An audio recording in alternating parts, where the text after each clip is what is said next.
नमस्कार 4 TV news पर मैं हूं आपके साथ जोई सिंह। बुलेटिन की शुरुआत करते हैं अहम खबर के साथ। निर्वासित अफगान संसद की सदस्य मरियम सोलायमान खिल ने भारत की कार्रवाई का समर्थन किया है, जिसमें उन्होंने कहा है कि पाकिस्तान कश्मीर में आतंकवाद फैला रहा है और भारत ने जो कदम उठाया वह पूरी तरह जरूरी और जिम्मेदार था। ये भारत आतंकी शिविरों और चौकियों को निशाना भारत के अंदर बना रहा था। जब कि पाकिस्तान की बात करें तो पाकिस्तान 77 सालों से झूठ फैलाता आ रहा है। मरियम ने पाकिस्तान की परमाणु हमले की धमकियों को भी हास्यास्पद बताया है, यानी कि भारत की तरफ से जो भी कदम उठाए गए अफगान सांसद ने इसका खुलेआम समर्थन किया है और कहा कि यह बेहद जरूरी था। वहीं उन्होंने कहा कि भारत आतंकी शिविरों और चौकियों को निशाना बना रहा था। वहीं दूसरी तरफ अगर हम पाकिस्तान की बात करें तो 77 सालों से केवल पाक झूठ फैलाता आ रहा है। साथ ही साथ मरियम ने पाकिस्तान की जो परमाणु हमले की धमकियां लगातार भारत को दी जा रही थी, इसे भी हास्यास्पद बताया है।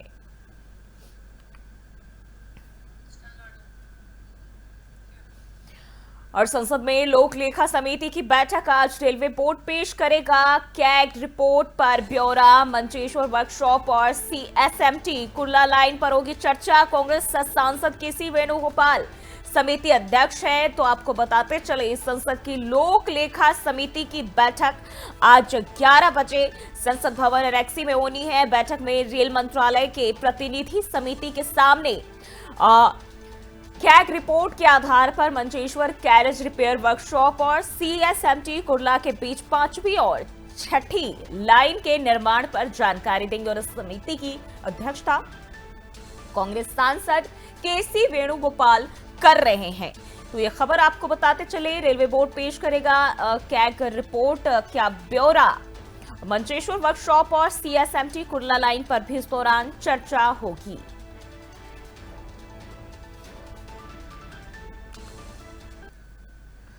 और वहीं बढ़ते हैं, रामबन से खबर सामने आ रही, जहां चिनाब नदी पर बगलियार बांध के सभी गेट बंद कर दिए गए हैं। और जम्मू कश्मीर के रामबन जिले में चिनाब नदी पर बने बगलिहार जल विद्युत परियोजना के सभी द्वार गेट बंद किए गए हैं। और आपको बता दें कि यह फैसला जल प्रबंधन और बिजली उत्पादन की रणनीति के तहत लिया गया है। अधिकारियों के मुताबिक फिलहाल जल स्तर पूरी तरह नियंत्रित है और किसी खतरे की आशंका नहीं है। स्थानीय प्रशासन की बात करें तो स्थिति पर लगातार नजर भी बनाए हुए हैं, यानी कि अब देखिए बगलियार बांध के सभी गेट बंद किए गए, स्थानीय प्रशासन भी नजर बनाए हुए हैं। और बताया जा रहा है कि यह फैसला जल प्रबंधन और बिजली उत्पादन की रणनीति के तहत लिया गया है और इसी के तहत बगलिहार जल विद्युत परियोजना के सभी गेट बंद किए गए हैं।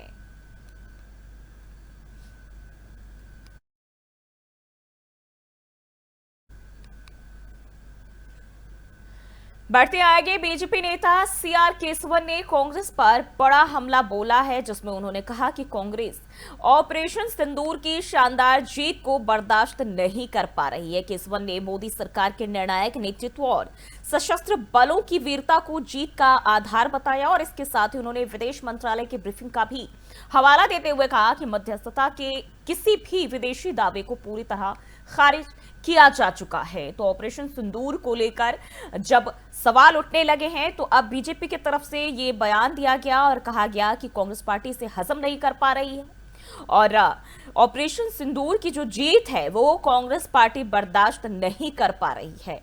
और बीजेपी नेता सीआर केसवन ने ये बड़ा हमला कांग्रेस पर ऑपरेशन सिंदूर को लेकर बोला और कहा कि जो शानदार जीत है कांग्रेस से हजम नहीं हो पा रहा है। साथ ही साथ उन्होंने मोदी सरकार के निर्णायक नेतृत्व और सशस्त्र बलों की वीरता को जीत का आधार बताया और इसके साथ ही विदेश मंत्रालय की ब्रीफिंग का भी हवाला दिया और कहा कि मध्यस्थता के किसी भी विदेशी दावे को पूरी तरह खारिज किया जा चुका है।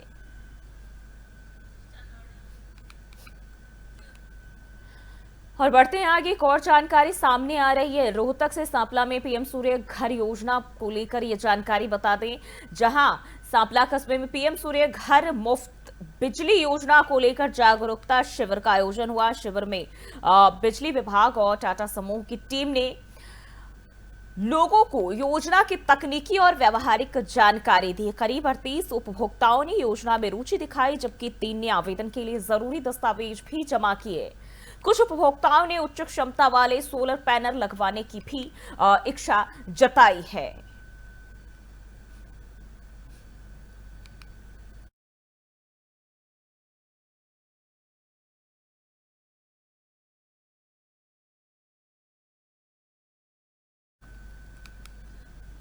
बढ़ते हैं आगे। रोहतक पुलिस ने गाड़ियों के शीशे तोड़कर चोरी करने वाले एक शातिर आरोपी को गिरफ्तार किया है। आरोपी जीत निवासी दुर्गा कॉलोनी पहले भी आपराधिक मामलों में शामिल रह चुका है और पूछताछ में आरोपी ने 8 चोरी की वारदातों की बात कबूली है। पुलिस के मुताबिक आरोपी नशे का आदी है और उसी की पूर्ति के लिए चोरी भी करता था। तो वाहन चोरी करने वाला आरोपी गिरफ्तार किया गया है और नशे का आदी बताया जा रहा है।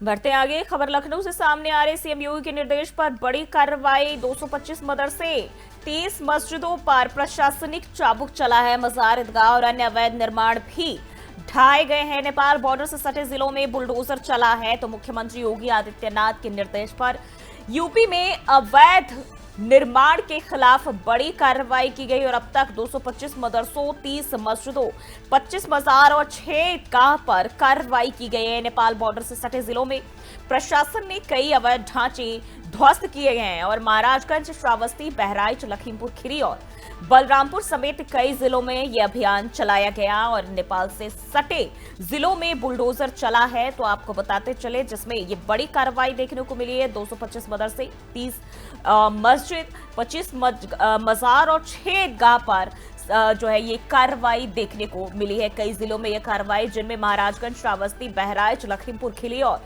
बलरामपुर जैसे जिले शामिल है और ये एक अभियान के तहत चलाया गया है और इन तमाम अवैध निर्माण पर ये यूपी सरकार की तरफ से कार्रवाई।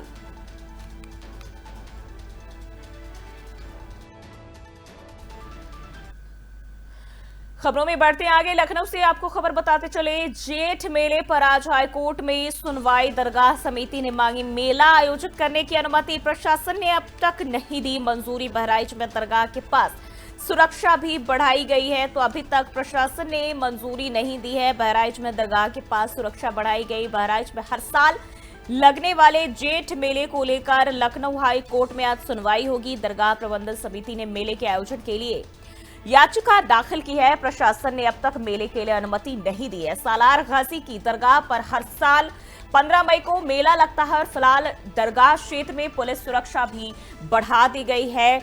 आपको बताते चले, हर साल 15 मई को ये मेला लगता है और आज इस मामले को लेकर सुनवाई होनी है।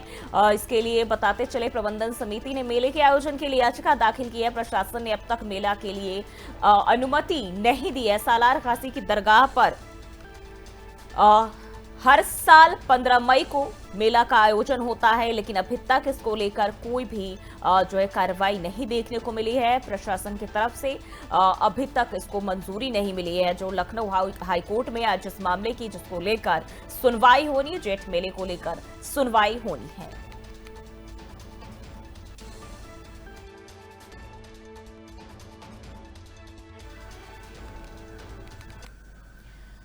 और इंसान की फितरत होती है सुर्खियों में बने रहना और अमेरिका के राष्ट्रपति डोनाल्ड ट्रंप इस फितरत को बखूबी निभा भी रहे हैं। ट्रंप इन दिनों मिडिल ईस्ट के दौरे पर है, लेकिन अपने बयानों के जरिए एक बार फिर भारत और पाकिस्तान के मुद्दे को वैश्विक सुर्खियों में ला दिया है। दरअसल ट्रंप ने दावा किया है कि उनके प्रशासन ने भारत पाकिस्तान के बीच हालिया दिनों में हुए सीज फायर कराने में अहम भूमिका निभाई है, लेकिन क्या वाकई में ऐसा कुछ हुआ है? क्योंकि इसको लेकर सवाल भी उठने लगे हैं। ट्रंप ने हालिया बयान में कई सारी चीजें भी बताई और भारत और पाकिस्तान के बीच जो सुलह हुई है इसको लेकर सारा श्रेय खुद ले लिया। वहीं अब भारत में भी इसको लेकर सवाल उठाए जा रहे हैं कि क्या वाकई में ऐसा कुछ है, क्योंकि मोदी सरकार अपने तरफ से पूरी सख्ती की बात कर रही है, लेकिन बीच में ट्रंप तमाम चीजों का ठिकरा क्यों अपने साथ ले गए और क्या कुछ हुआ इस दौरान, चलिए देखते हैं ये रिपोर्ट। इंसान की फितरत होती है सुर्खियों में बने रहना और अमेरिका के राष्ट्रपति डोनाल्ड ट्रंप इस फितरत को बखूबी निभा रहे हैं। ट्रंप इन दिनों मिडिल ईस्ट के दौरे पर हैं, लेकिन अपने बयानों के जरिए एक बार फिर भारत और पाकिस्तान के मुद्दे को वैश्विक सुर्खियों में ला दिया है। ट्रंप ने दावा किया है कि उनकी प्रशासन ने भारत पाकिस्तान के बीच सीज फायर कराने में अहम भूमिका निभाई है, लेकिन क्या वाकई ऐसा कुछ हुआ? चलिए अब आपको दिखाते हैं ये रिपोर्ट। क्या ट्रंप ने सीज फायर में भूमिका निभाई? ट्रंप का दावा, भारत पाकिस्तान हिंसा को रोका, अमेरिका ने व्यापारिक सौदों से सीज फायर कराया। क्या ट्रंप ने भारत पाकिस्तान विवाद में भूमिका निभाई? भारत पाक रिश्तों में ट्रंप का बयान गरमाया। सीज फायर पर ट्रंप का दावा भारत ने खारिज किया। ट्रंप जहां भी जाते हैं उनके बयानों से नई बहस छिड़ जाती है।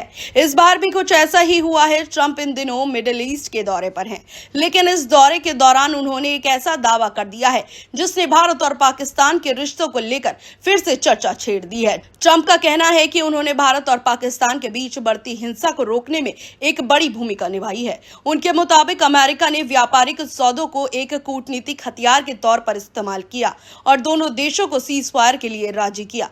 ट्रंप ने दोनों देशों के नेताओं की सराहना करते हुए कहा कि उन्होंने शांति के लिए कदम बढ़ाया, लेकिन सवाल यह है कि क्या वाकई अमेरिका की इस प्रक्रिया में कोई भूमिका थी?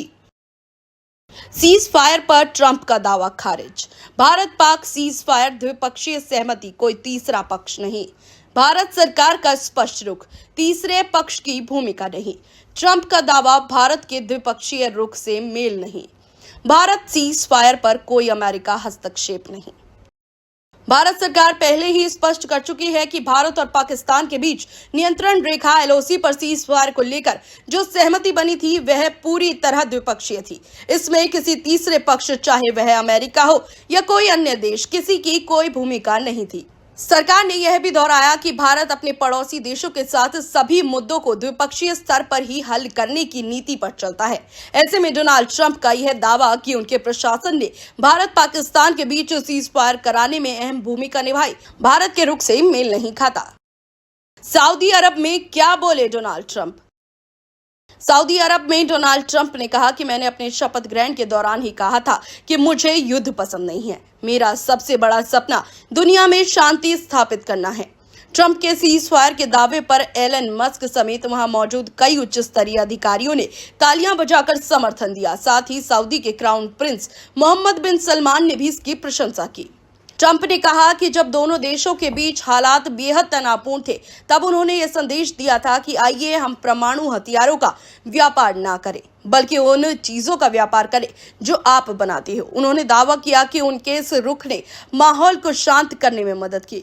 ट्रंप ने भारत और पाकिस्तान के नेताओं को मजबूत और बुद्धिमान बताया और कहा कि युद्ध रुक गया, जो एक सकारात्मक संकेत है। इसके साथ ही ट्रंप ने यह भी सुझाव दिया कि दोनों परमाणु संपन्न देश आपसी तनाव को कम करने के लिए आपस में डिनर पर बातचीत करें। उनका मानना है कि अनौपचारिक माहौल में बातचीत से रिश्तों में नरमी आ सकती है और इससे भविष्य में शांति कायम रखने की राह खुल सकती है।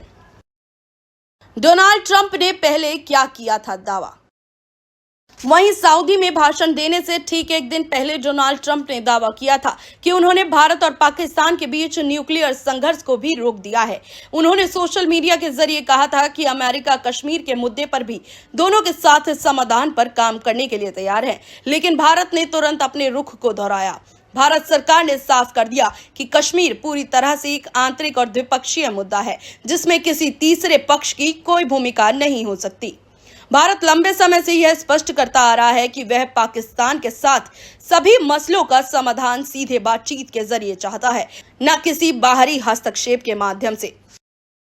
10 मई को ट्रंप ने किया था सीज फायर का ऐलान।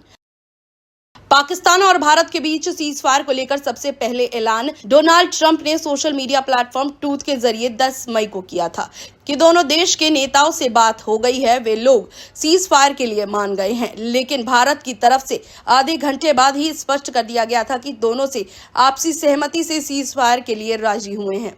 इसमें किसी तीसरे पक्ष का कोई योगदान नहीं है और प्रधानमंत्री नरेंद्र मोदी ने राष्ट्र के नाम दिए संबोधन में कहा था कि आतंक और बातचीत एक साथ संभव नहीं है और पाकिस्तान को आतंकवाद बंद करना पड़ेगा। उन्होंने स्पष्ट किया कि सैन्य अभियान स्थगित किया गया है, खत्म नहीं, और न्यूक्लियर ब्लैकमेलिंग अब नहीं चलेगी। ऑपरेशन सिंदूर में भारत ने पाकिस्तान के आतंकी ठिकानों को ध्वस्त किया। करीब 100 आतंकी मारे गए और पाक सेना के अफसर उनके जनाजे में देखे गए। पाकिस्तान ने बदले में भारत पर हमला किया, लेकिन भारी सैन्य और ढांचागत नुकसान के बाद 10 मई को युद्ध विराम के लिए भारत से संपर्क साधा। भारत और पाकिस्तान के बीच सीज फायर पर डोनाल्ड ट्रंप के दावों को लेकर विवाद अभी भी कायम है। भारत सरकार ने स्पष्ट किया कि यह सीज फायर पूरी तरह द्विपक्षीय था और इसमें किसी तीसरे पक्ष की भूमिका नहीं थी।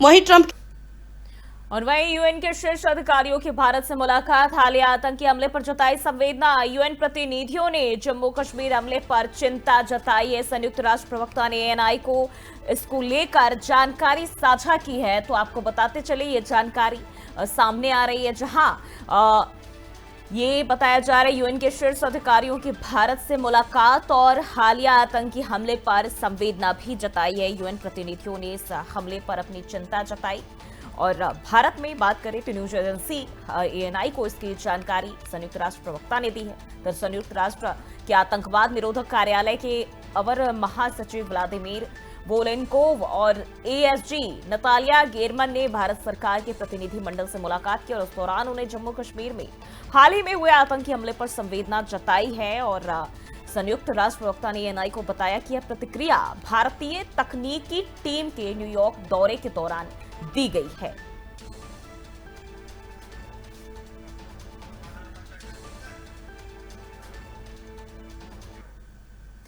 और वहीं एक और जानकारी आपको बताते चले, जिस तरीके से हम देखें हालिया दिनों में भारत और पाकिस्तान के बीच जो कुछ भी ताजा हालात रहे हैं, लगातार इसको लेकर भारत की तरफ से प्रेस कॉन्फ्रेंस किया गया और जनता के सामने जानकारी भी दी गई। और अगर हम बात करें, जब सीजफायर की बात हुई तो पाकिस्तान की तरफ से अन्य देशों के साथ ये गुहार लगाई गई कि भारत इस हमले को शांत करे, लेकिन भारत ने साफ तौर पर यह कह दिया कि अगर पहल कोई करेगा तो इस बार पहल सबसे पहले पाकिस्तान को बाहर आकर करना हो, क्योंकि इस बार हम नहीं आएंगे, क्योंकि हर बार आतंकवाद की शुरुआत पाकिस्तान करता है। लाख हम शांति का संदेश देते हैं, बातचीत करते हैं, लेकिन पाकिस्तान वो मुल्क है जो सुधरने का नाम नहीं लेता है। और इसी को लेकर हमारी सेना ने भी लगातार प्रेस कॉन्फ्रेंस किए और इसको लेकर क्लियर सख्त संदेश दिया कि पाकिस्तान को इस बार आगे आकर पहल करनी होगी, क्योंकि पाकिस्तान अगर आतंकवाद फैलाएगा तो उसका जवाब हम भी गोलीबारी से देंगे। ये रिपोर्ट देखिए। एयर मार्शल एके भारती, डीजी एयर ऑपरेशन और डीजीएमओ ने प्रेस कॉन्फ्रेंस कर देश को भरोसा दिलाया कि ऑपरेशन सिंदूर पूरी तरह सफल रहा। सेना ने बताया कि आतंकियों के 9 ट्रेनिंग कैंप्स को ध्वस्त किया गया है और करीब 100 आतंकवादी मार गिराए हैं। इनमें जैश के सरगना मसूद अजहर का करीबी यूसुफ अजहर और लश्कर के टॉप कमांडर मुदस्सर खास हाफिज जमील शामिल है। उन्होंने बताया कि हमारा निशाना साफ था, सिर्फ आतंकवाद। हमने पाकिस्तानी नागरिकों या आम ठिकानों को कोई नुकसान नहीं पहुंचाया। ऑपरेशन सटीक और सोच समझकर किया गया। आगे उन्होंने कहा कि मुरीदकी और बहावलपुर जैसे शहरों में मौजूद आतंकी ट्रेनिंग कैंप पूरी तरह तबाह कर दिए गए। इन इलाकों में लश्कर और जैश के अड्डे सालों से काम कर रहे थे। वायुसेना ने 4 मिसाइलें गिराकर मुरीदकी के टॉप ट्रेनिंग कैंप को जमींदोज कर दिया। एयर मार्शल के अनुसार हमारा मकसद आतंकियों को चुन चुन कर खत्म करना था और हमने वही किया। सेना ने बताया कि पाकिस्तान की सेना ने अपने कई एयरबेस, खासकर चकलाला एयरबेस को आतंकियों की गतिविधियों के लिए इस्तेमाल किया और इसी वजह से उसे भी निशाना बनाया गया, पूरी तरह नष्ट कर दिया गया। पाकिस्तान के 3 बड़े रडार सिस्टम भी इस कार्रवाई में ध्वस्त कर दिए गए। भारत की ये कार्रवाई सिर्फ सैन्य नहीं, रणनीतिक भी थी, क्योंकि पहली बार भारत ने पाक की एयरबेस और रडार सिस्टम को निशाना बनाकर यह संदेश दिया कि अगर हमला आतंकियों से होगा तो जवाब देश के सैन्य आधारों तक पहुंचेगा। सेना ने यह भी खुलासा किया कि 9 मई की रात भारत और पाकिस्तान की सेना के बीच भीषण मुकाबला हुआ। इसमें पाकिस्तान के 35 से 40 सैनिक मारे गए और जवाबी कार्रवाई में पाकिस्तान के 8 अहम सैन्य ठिकानों को तबाह कर दिया गया। आगे डीजीएमओ ने बताया कि पाकिस्तान की ओर से लगातार संपर्क साधा जा रहा है। बीते दिन पाकिस्तान के डीजीएमओ ने खुद डर के मारे बात करने की पेशकश की और भारत ने साफ किया कि अगर पाकिस्तान ने सीज फायर तोड़ा तो जवाब पहले से भी ज्यादा तगड़ा होगा। वहीं भारत और पाकिस्तान के बीच डीजीएमओ स्तर की बैठक सोमवार को होना है। वहीं भारत ने साफ कह दिया है कि हर उल्लंघन का करारा जवाब दिया जाएगा। तो कुल मिलाकर सेना की रणनीति स्पष्ट है। शांति अगर पाकिस्तान चाहता है तो कार्रवाई बंद करे, वरना भारत की पूरी तैयारी है। ऑपरेशन सिंदूर सिर्फ जवाबी कार्रवाई नहीं थी, यह पाकिस्तान को चेतावनी भी थी। आतंक के साथ खड़ा रहोगे तो नतीजा भुगतोगे। अब पूरी दुनिया देख रही है कि भारत आतंकवाद को लेकर कितना गंभीर है, और ये भी देख रही है कि अब भारत। फिलहाल के इस बुलेटिन बस इतना ही। देश और दुनिया की तमाम खबरों के लिए देखते रहिए 4 TV न्यूज।